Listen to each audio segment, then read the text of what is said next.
Like many people, when I heard that there was a COVID vaccine, like many people, I did really feel a really genuine sense of hope. Like I say, there hasn't really been a lot to celebrate this year, and I think a lot of people will really agree on that, especially with Brexit just around the corner. Next year is going to be incredibly worse. And you've got to really think about this.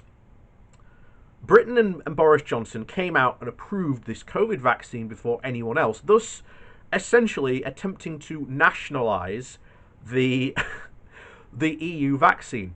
Now, let's make no mistake, this is an EU vaccine. Even though Pfizer's name is on it, it's not just Pfizer. It's Pfizer and Bionet. And Bionet is a European company.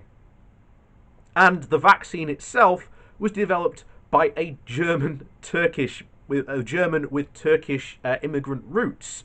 So once again, it just goes to show you how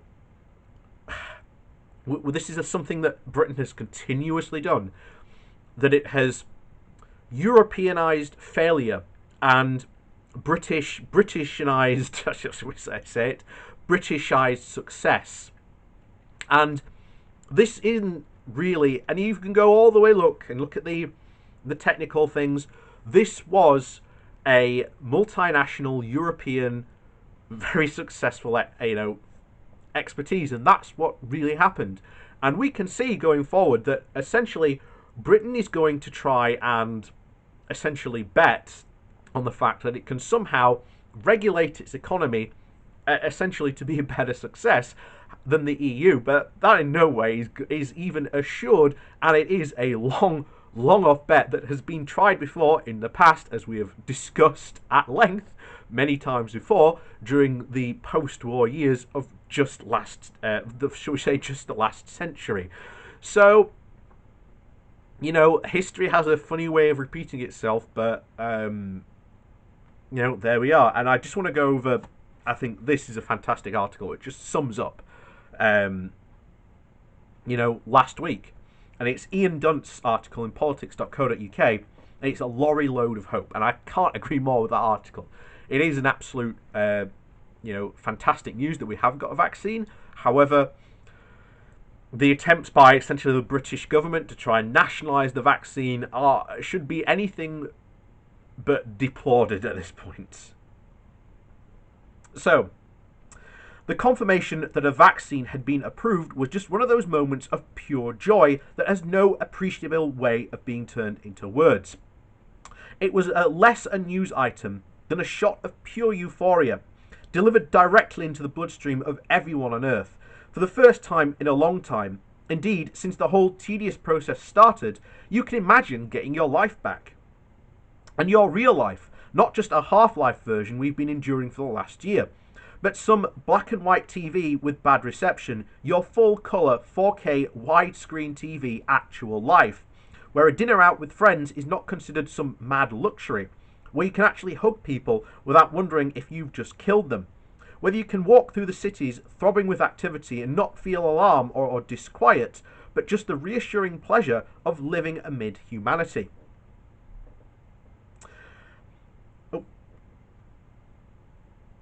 It'll take a while, and anyone under 65 isn't likely to be getting the vaccine before summer, and probably not until well after that. But it's coming, and there is a light at the end of the tunnel. And in a winter as cold and wet and dark as this one, it is an extremely welcome sight. Of course, the government tried its hardest to ruin it as soon as they announced it. It was incredible, really. This was an event in which even the most hardened opponent of Boris Johnson's administration would have felt at least a trace element of appreciation. But somehow they conspired to make sure even just this seemingly uncontroversial moment could be recalibrated into example for a moment of moral failure. Health Secretary Matt Hancock, leader of the Commons Jacob Rees-Mogg, and Health Minister Nadine Dorries all tried to turn the news into some kind of deranged Brexit victory ritual, insisting that this was only possible because we'd left the EU. It is nonsense, of course. We're still under EU rules during the there we go. We're still under the EU rules during the transition. The UK regulator authorised the unlicensed vaccine on the basis of a flexibility built into the rules precisely for this just sort of eventuality. And this is no coincidence. It's reflective of the quality of EU rules in all sorts of areas. You see the same things with the state aid provisions, in which Britain had to seek an exemption from so it could bolster customs agency capacity ahead of the end of the transition. That's a telling moment. It raises questions of why you would want to die in a ditch and get rid of those rules. As the British team is negotiating, is currently in talks with Michel Barnier, given that they seem to be able to do exactly whatever they want with them. Honestly, without waiting to sound like some sort of hopeless Remainer, EU rules are just really, really well designed. Not always, but in the vast majority of cases, with a bit of give and a bit of flexibility for when needs arise. The Brexit argument was weak and very quick, and very quickly the government stopped using it. The Prime Minister's spokesperson studiously avoided making the same point in that afternoon. Even the Education Secretary, Gavin Williamson, who has never encountered a proposition so simple that he is capable of grasping it, was wise enough to avoid repeating it on Thursday morning. Instead, he chose to descend into a playground fantasy of how Britain was the greatest country on earth. The Brexit spin was tiresome and also quite dangerous. The vaccine rollout requires public trust. That entails confidence in government and the messaging. If senior ministers cannot stop themselves from tribal party political bedwetting sessions every time they announce something about it, then all that trust will be eroded. But even so, they couldn't quite ruin it. There was, even after all that nonsense, hope at the end of the tunnel. The thing about the vaccine, though, is that it had a counterintuitive effect upon the present. It makes you feel more firm about the rules now being offered and hope for freedom in the near future. Not so long ago, it wasn't really clear just how quickly it might arrive. We were pessimistic whispers about a vaccine perhaps taking a long time indeed, about COVID becoming life and the new norm for years to come. That had an impact and risk on our calculations. If this was the new normal, then you had to take certain risks with COVID transmission in order to mitigate risks on social isolation and even mental health. You couldn't tell grandparents that they wouldn't be able to see their grandchildren for years. You couldn't have people just left alone with no end in sight. But now the vaccine is reality. It changes that calculation. It means that it is not so long, in a time not so long soon, that this will all be over. So it makes sense to be firmer now as we all hold out for it. It creates a painful possibility that we all pass on the virus to someone vulnerable who we love in just months or weeks before they could have been protected from it by the vaccine. Looking back, that will be a terrible prospect. A few months, it will seem a snap of the fingers from the viewpoint of 2025, but from those who die, this is a thing that will still be gone. It means those who demand more from relaxed controls for the sake of the economy are now doubly as foolish and as short-sighted as they were this time last week. They are pushing for human sacrifice without any logical bias to decide it upon. This is a complete senseless waste of life, when all that is required is to sit tight and for the government to escalate financial support for just a little while longer. And the same applies to Christmas. We know what this will entail. People will go home to a multi-generational family event in which their family will be inside, often with windows closed against the cold, drinking and laughing. Basically the worst case scenario for transmission.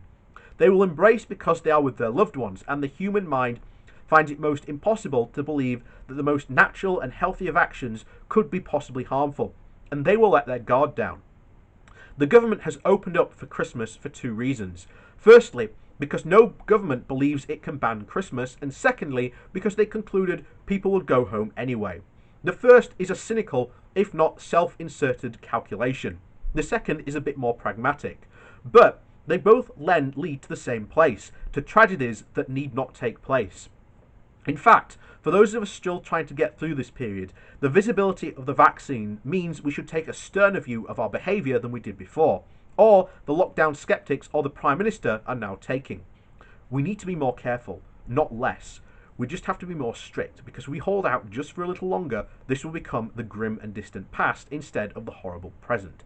And for all the tedious nonsense from this government, it's worth ignoring them and prioritising that sentiment in the months ahead. It will all be over soon. Whoever knew how much pleasure we would have from writing just such a simple sentence. And I completely agree. There is, you trust this government to make such a potential, uplifting moment into one about, Brexit nationalism. But there you go. This is, it's wonderful news. I don't want to take it away from anyone.